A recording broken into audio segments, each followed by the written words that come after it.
c'est que l'intensité diffractée, qui nécessairement est associée à une valeur de HKL, puisque nous parlons de l'intensité d'un point, ça veut dire un nœud du réseau réciproque, hein, c'est ça qu'il faut comprendre, hein, vous vous souvenez, hein, donc j'insiste beaucoup là-dessus. Donc ça, en fait, c'est proportionnel au carré du facteur de structure, module au carré du facteur de structure. Parce que le facteur de structure, c'est un nombre complexe. Hein, je l'ai dit un peu la fois dernière. Et ce facteur de structure, quelle est son expression? F de HKL égale, donc c'est une somme de J égale 1 à N d'un facteur, on va appeler FJ, et ce facteur, vous voyez, on lui met un indice petit j, donc c'est quelque chose qui se rapporte à l'atome qu'on est en train de décrire. Oui, donc l'atome qu'on est en train de décrire, FJ, s'appelle le facteur de diffusion aux rayons X, exponentielle de pi HXJ plus KYJ plus LZJ et fois un terme d'agitation thermique.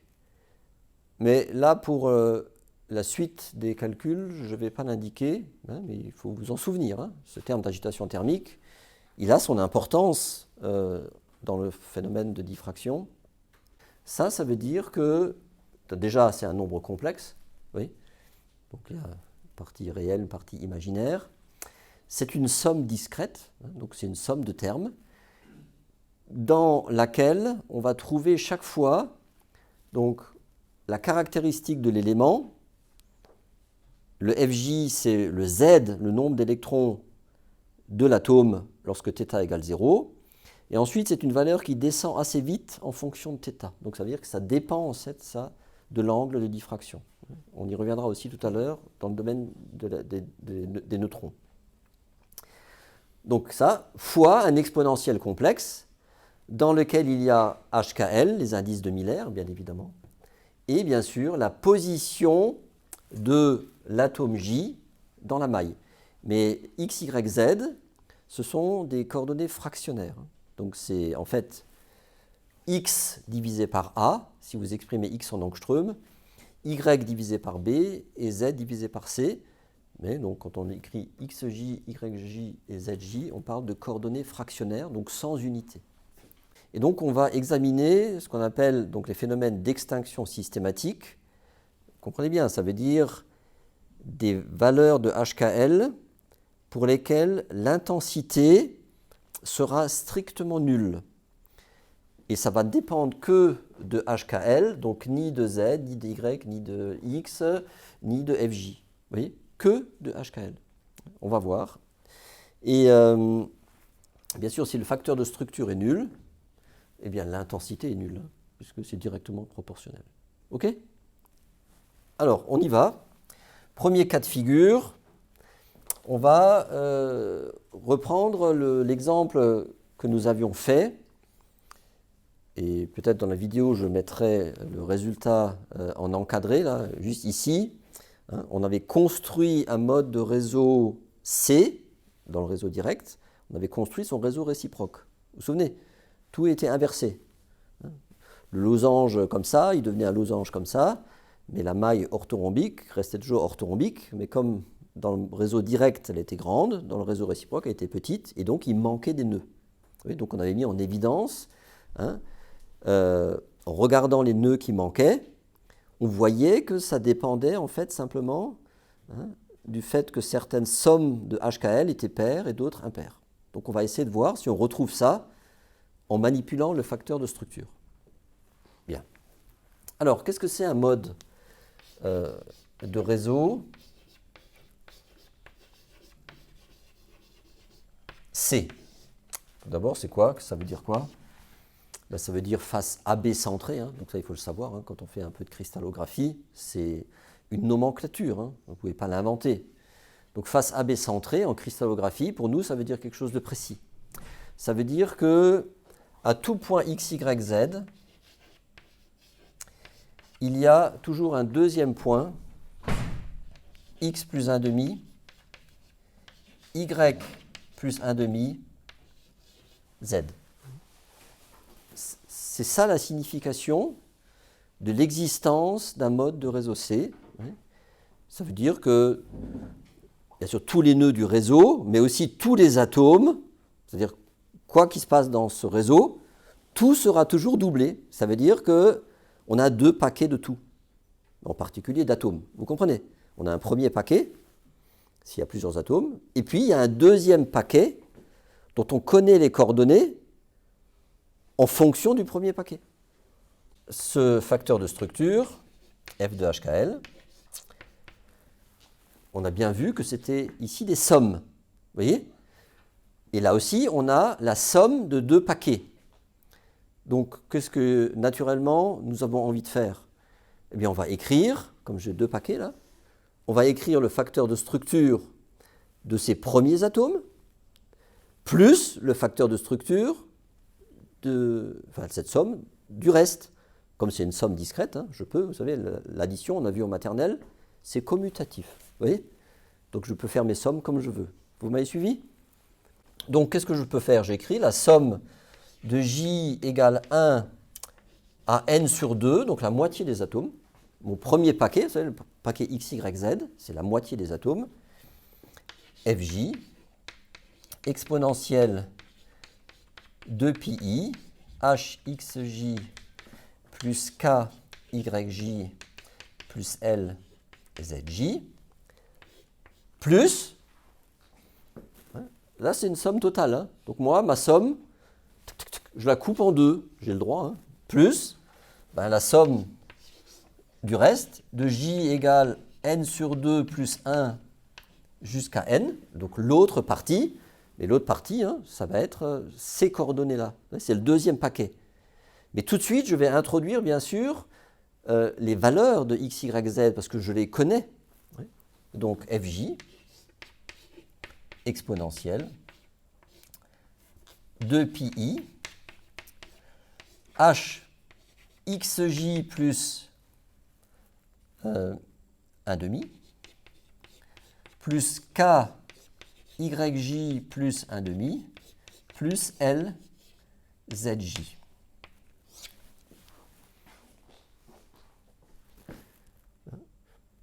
J'affirme, mais comme nous sommes en master, hein, vous devez soit le refaire, soit le percevoir tout de suite, que cette expression et cette expression pour un mode de réseau C sont totalement équivalentes. Oui. J'ai le droit d'écrire ça parce que je sais que dans un mode de réseau C, je peux séparer les atomes en deux groupes. Alors, mon facteur de structure égale.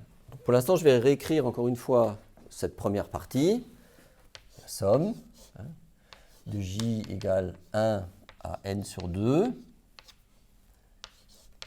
Fj exponentielle 2pi hxj plus kyj plus l zj. Et ici, vous savez, hein, l'exponentielle, c'est pour ça que c'est intéressant de travailler avec les exponentielles.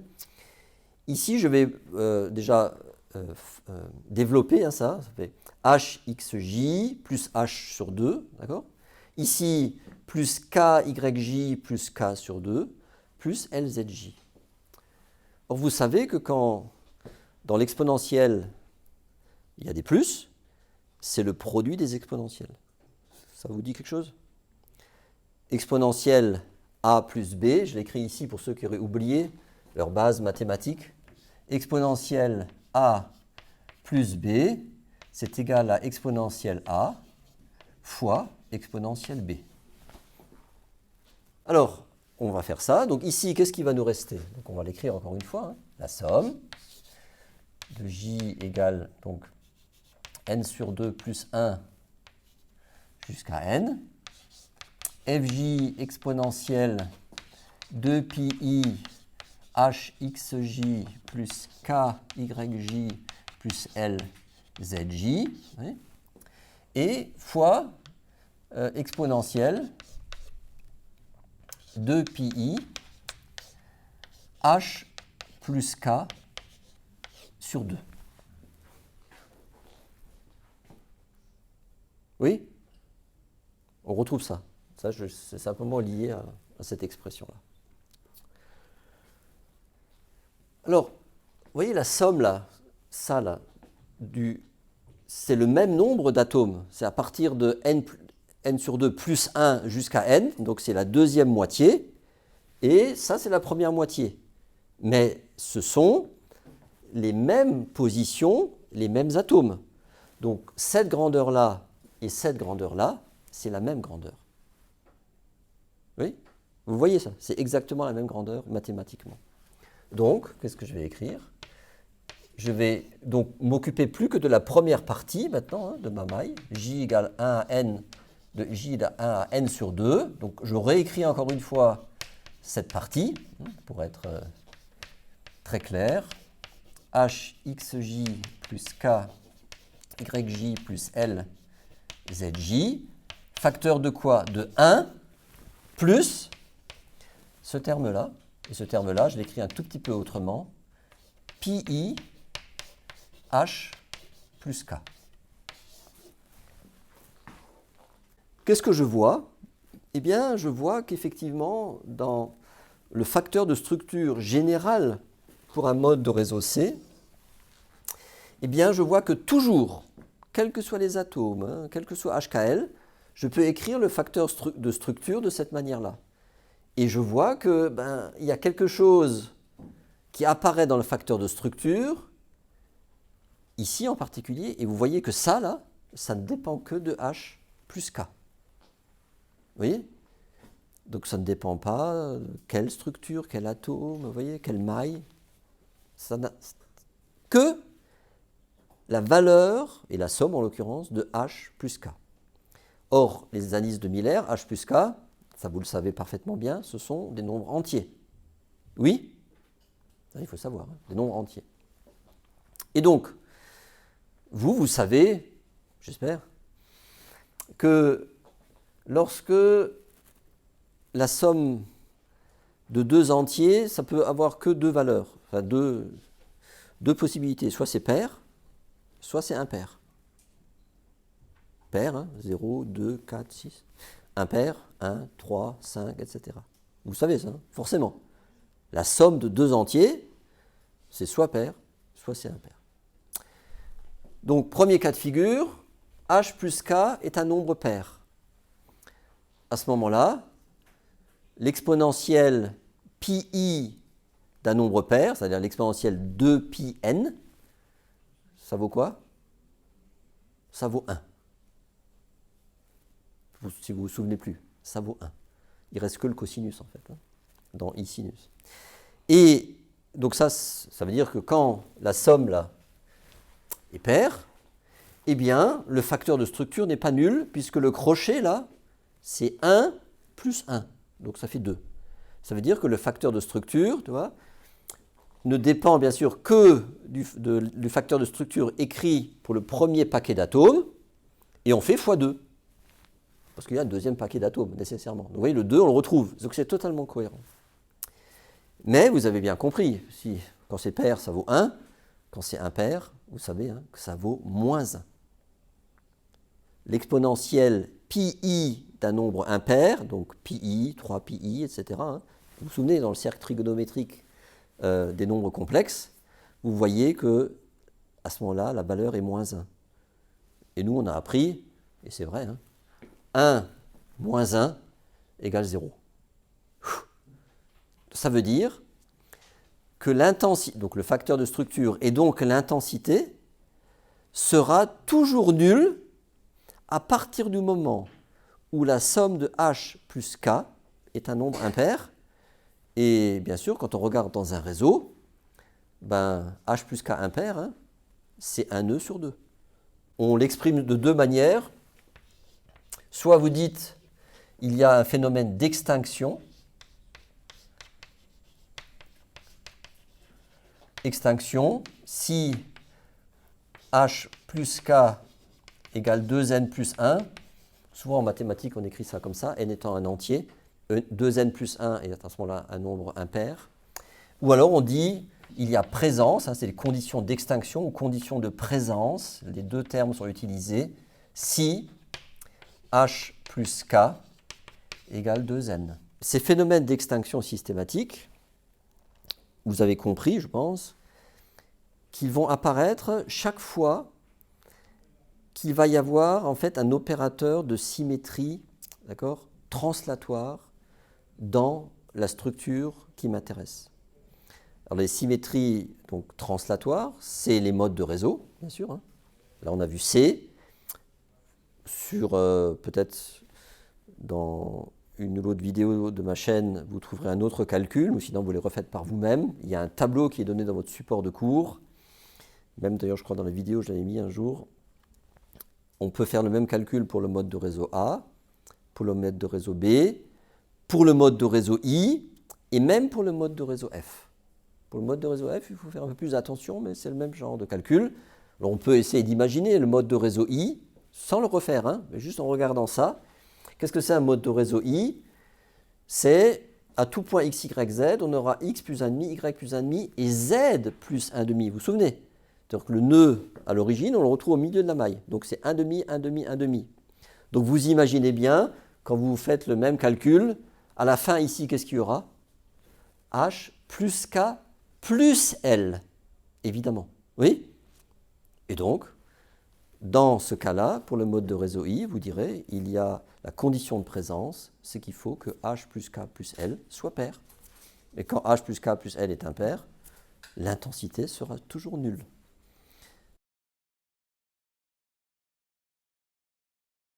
Alors, point suivant, qu'est-ce qu'il y a comme autre opérateur de symétrie translatoire que nous connaissons? Ben, nous en connaissons deux. Nous connaissons des miroirs translatoires et nous connaissons des axes hélicoïdaux. Vous vous souvenez? Ce sont aussi des opérateurs avec des translations qui font passer un atome de la maille vers un autre atome de la maille. De ce point de vue-là, c'est comme les modes de réseau. Sauf que, eh bien, ces translations, au lieu d'être partout dans le réseau 3D, ces translations ne sont que soit dans un plan, on va le voir hein, pour les miroirs, soit que sur des axes de mon réseau réciproque. C'est ça qui va changer. On va prendre un exemple. Allez, un exemple d'un miroir. Bon, non, un miroir translatoire. Déjà, M, ce n'est pas translatoire. Hein. N. Bon, on commence par N si tu veux. Hein. Donc on va dire, on prend un miroir de type N. Maintenant, il faut me préciser, bon, allez, perpendiculaire par exemple, à l'axe A. On prend n'importe quoi, hein, d'accord? Alors maintenant, la question qu'on se pose tout de suite, qu'est-ce que ça veut dire pour les coordonnées de n'importe quel point de mon réseau, donc les coordonnées de n'importe quel atome de ma structure? Qu'est-ce que ça veut dire? Alors si N est perpendiculaire à A, ça veut dire que la translation, ça sera une translation du type, pourquoi je fais comme ça? T, de type B plus C sur 2, ok? Et comme c'est perpendiculaire à A, eh bien la coordonnée x deviendra moins x. Oui? Ou quelque chose comme ça, mais x moins x ou x 1,5 moins x, mais en tout cas il y aura une valeur négative entre les deux x. C'est bon? Donc qu'est-ce que ça veut dire? À tout point x, y, z,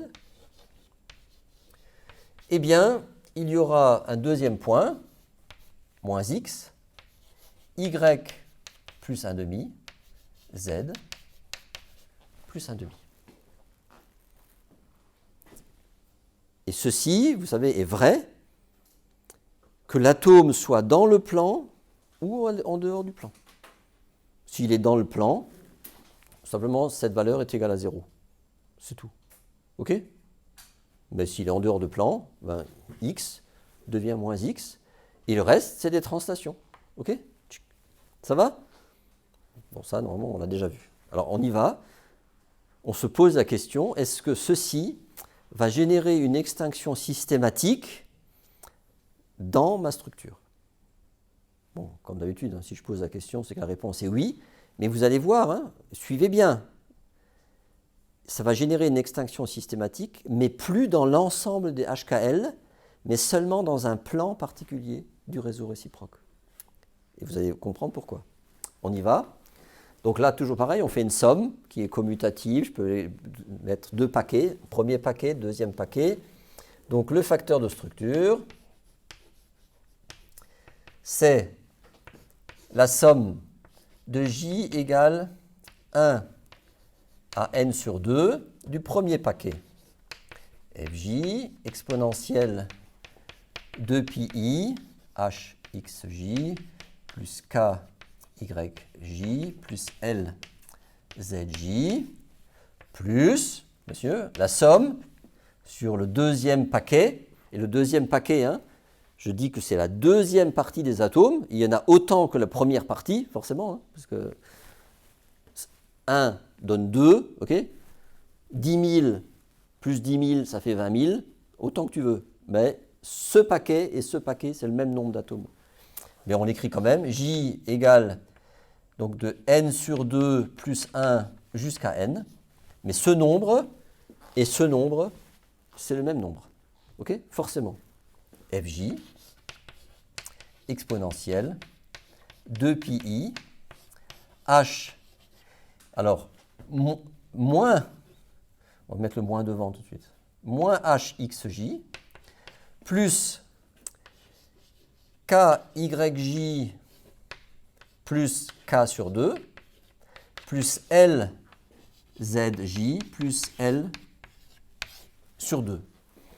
Donc comme tout à l'heure, hein, cette partie-là, vous la voyez, hein, eh bien, alors c'est moins hxj plus kyj plus lzj plus k sur 2 plus l sur 2. Mais là, ben, c'est pas hxj, kyj, lzj, parce que là, et là c'est hxj. Donc ça veut dire que tu ne peux rien factoriser. Vous voyez, là tu ne peux pas factoriser quelque chose. Ici, tu peux écrire des produits d'exponentiels, mais il n'y a rien en facteur. Il n'y a pas de facteur commun entre les deux. Vous me suivez? Il n'y en a pas. Donc, qu'est-ce qu'il faut faire? N'oubliez pas, essayez de comprendre, c'est pour ça qu'il faut comprendre ce qu'on fait. C'est pour ça que la construction de réseau réciproque qu'on a fait il y a quelques semaines était importante. On avait regardé n'importe quel nœud du réseau réciproque, c'est-à-dire en 3D, comme dans la salle, je regarde dans tout l'espace, tu vois, les points. Et là, tu regardes tout l'espace, tu dis, je ne vois pas de possibilité mathématique, tu vois, de faire des factorisations.